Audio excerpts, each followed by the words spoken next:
อันนี้คือจะថ្ងៃទី3នៃការ challenge នៅក្នុងការអានសៀវភៅ The Mental Health Game Electronic Music Production នេះគឺជាទំព័រទី3អញ្ចឹងដូចតែខ្ញុំបានអានឬក៏ summarize ជូនបងប្អូនទាំងអស់គ្នាអញ្ចឹងកាលពីវីដេអូទី2យើងបានសិក្សាអំបញ្ញយល់អំពី introduction ការណែនាំហើយអញ្ចឹងនេះគឺថ្ងៃទី3គឺយើងមកសិក្សានៃការចាប់ផ្ដើមទំព័រដំបូងគឺដែលគេនិយាយអំពីច្បាប់មាសទាំង10ដូចតែខ្ញុំបានប្រាប់បងប្អូនពីម្សិលមិញអញ្ចឹងហើយនេះគឺជាអ្វីដែលខ្ញុំបានសម្រាយនិងបកប្រែជូនបងប្អូនទាំងអស់គ្នាជាខេមរៈភាសាដើម្បីមានភាពងាយស្រួលហើយនេះគឺជាច្បាប់មាសទាំង10ដែលយើងត្រូវសិក្សាស្វែងយល់បងប្អូនគ្នាអំពីសៀវភៅនេះហើយមុននឹងចូលដល់ច្បាប់មាសទាំង10គឺគេបានសរសេរបែបនេះថាបើសិនបើអ្នកទើបតែចាប់ផ្ដើមផលិតតន្ត្រី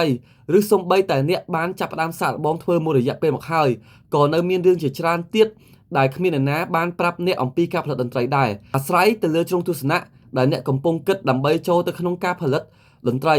ីអ្នកអាចនឹងត្រៀមខ្លួនលើសកម្រិតឬមិនបានត្រៀមខ្លួនគ្រប់គ្រាន់សម្រាប់នៅអ្វីដែលអ្នកជួបនៅថ្ងៃខាងមុខតែជាអកុសលមនុស្សជាច្រើនទទួលរងនៅអារម្មណ៍ថាខ្លួនបានទទួលបរាជ័យទាំងស្រុងហើយចុងក្រោយពួកគេក៏បោះបង់ពួកគេអស់កម្លាំងចិត្តខ្ញុំជឿជាក់ថាបើសិនបើអ្នកទាំងអស់គ្នាបានដឹងពីព័ត៌មានទាំងអស់នេះពួកគេប្រហែលជាមានកម្លាំងចិត្តគ្រប់គ្រាន់ដើម្បីឆ្លងកាត់ដំណាក់កាលលំបាកទាំងអស់នេះក្នុងការផលិតតន្ត្រីហើយខាងក្រោមនេះគឺជារឿងទាំង10យ៉ាងដែលខ្ញុំសង្ឃឹមថាអ្នកដឹងសូម្បីតែខ្ញុំផ្ទាល់ខ្ញុំសង្ឃឹមថាខ្ញុំបាននឹងដឹងពីច្បាប់ទាំង10នេះមុននឹងខ្ញុំចាប់ផ្ដើមផលិតតន្ត្រីដំបូងឬទោះបីជាពេលនេះដែលខ្ញុំបាននៅក្នុងវិស័យភ្លេងអស់រយៈពេល10ឆ្នាំក៏ដោយច្បាប់មាសទាំង10ទី1ស្នាដៃដំបូងរបស់អ្នកនឹងមិនល្អទេហើយវាគួរតែបែបនេះកំហុសធំមួយដែលអ្នកផលិតតន្ត្រីដែលទើបនឹងចាប់ផ្ដើមគឺគិតថាបទបន្ទាប់របស់ខ្លួនឬក៏បទទី1របស់ខ្លួនមិនត្រឹមតែផ្លាស់ប្ដូរជីវិតរបស់ខ្លួនគេប៉ុន្តែថែមទាំងផ្លាស់ប្ដូរប្រវត្តិសាស្ត្រតន្ត្រីផងដែរតែជាអកុសលការរំពឹងខ្ពស់និងសម្ពាធបែបនេះគឺជាអ្វីដែលពួកគេមានផ្នត់គំនិតលើខ្លួនឯងនេះគឺជាមូលហេតុដែលធ្វើឲ្យពួកគេមិនដែលបានបញ្ចប់ចម្រៀងឬក៏ស្នាដៃឬក៏បច្ចេកអ្វីមួយឡើយហើយនេះគឺជាអ្វីដែលខ្ញុំតែងតែប្រាប់អ្នកនរគ្នាចឹងថាអ្វីក៏ដោយដែលយើងចាប់ដើមដំបូងគឺវាអត់តន់ល្អទេហើយយើងកុំអាក់អន់សម្ពូនចិត្តយើងត្រូវតែប្រើប្រាស់ពេលវេលាអភិវឌ្ឍខ្លួនទៅមុខសិក្សាស្វែងយល់ដកខាត់ខ្លួនឯងជារៀងរាល់ថ្ងៃឥឡូវយើងអានបន្តទៀ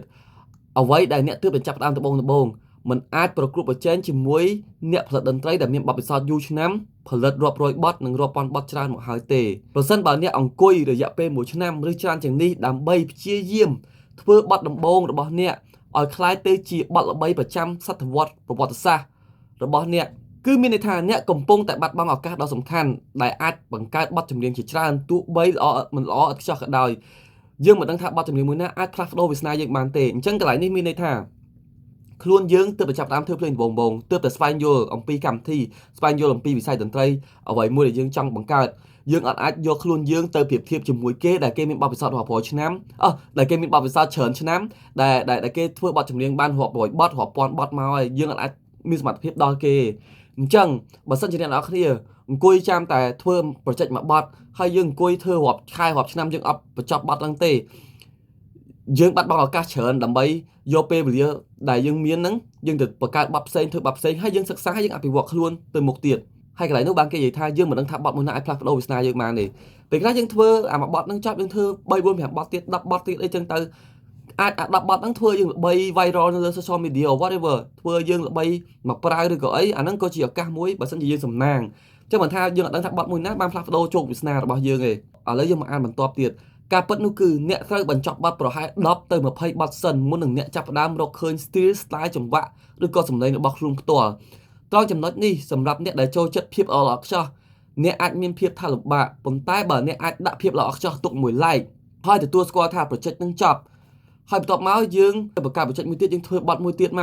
កនៅពេលហ្នឹងយើងបានសិក្សារៀនសូត្រនិងអភិវឌ្ឍខ្លួនទៅមុខទៀតនៅពេលដែលយើងបានឈានទៅដល់កម្រិតមួយបច្ចុប្បន្នដែលយើងកំពុងប្រើប្រាស់សមត្ថភាពយើងក្នុងការច្នៃប្រឌិតនិងការផលិតបទចម្រៀងយើងនឹងឃើញថាខ្លួនឯងអភិវឌ្ឍបានលឿនជាងមុនថែមនេះទៅទៀតនៅពេលដែលអ្នកមានជំនាញសមត្ថភាពអ្នកក្នុងការផលិតតន្ត្រីខ្លាំងនៅពេលដែលការប្រើប្រាស់វិទ្យារបស់អ្នកក្នុងការស្ដាប់នៅពេលផលិតតន្ត្រីនៅពេលនោះយើងអាចត្រឡប់ទៅរកបច្ចេករបស់យើងចាស់ដែលយើងធ្លាប់ធ្វើពីមុនយើងអាចមកមើលយើងអាចមកកែច្នៃវិញបានវាអត់ហួសពេលទេ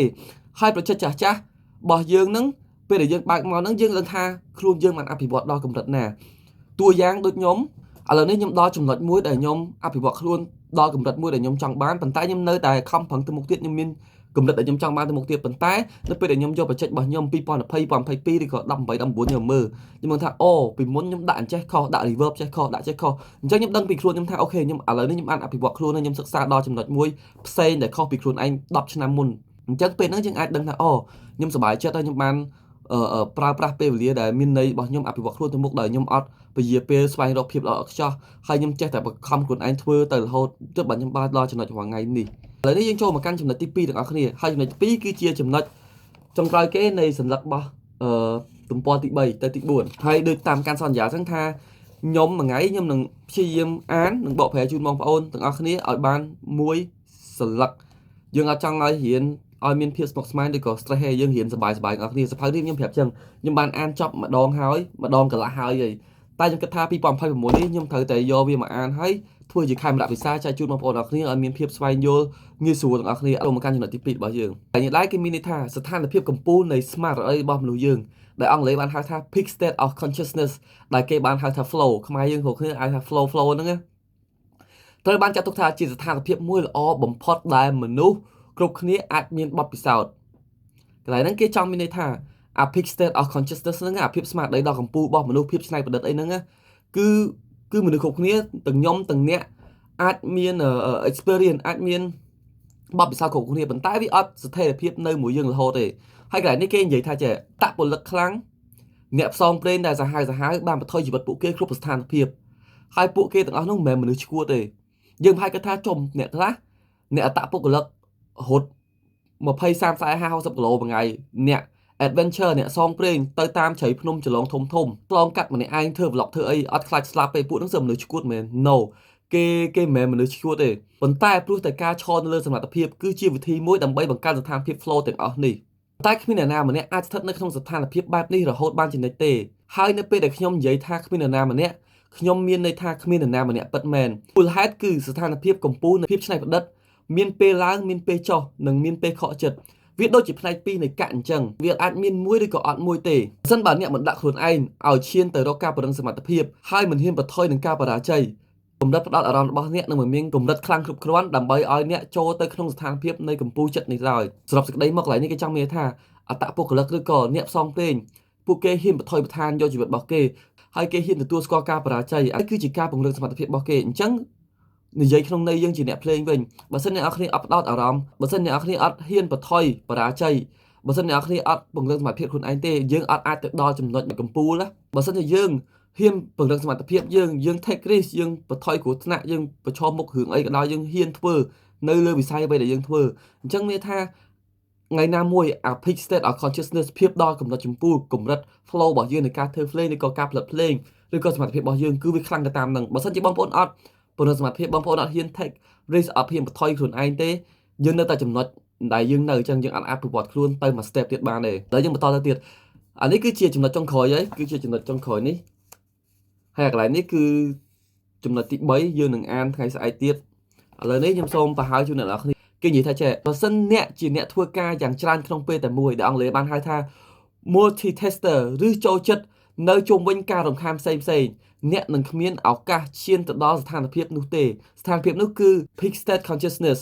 អ្នកនរគ្នាដឹងទេថាសិល្បករល្អគេបានបង្រៀនខ្លួនឯងឲ្យចូលទៅក្នុងស្ថានភាពមួយគឺជាស្ថានភាពដែលរវល់ផ្ដោតខ្លួនឯងជាជាងផ្ដោតទៅលើអ្វីផ្សេង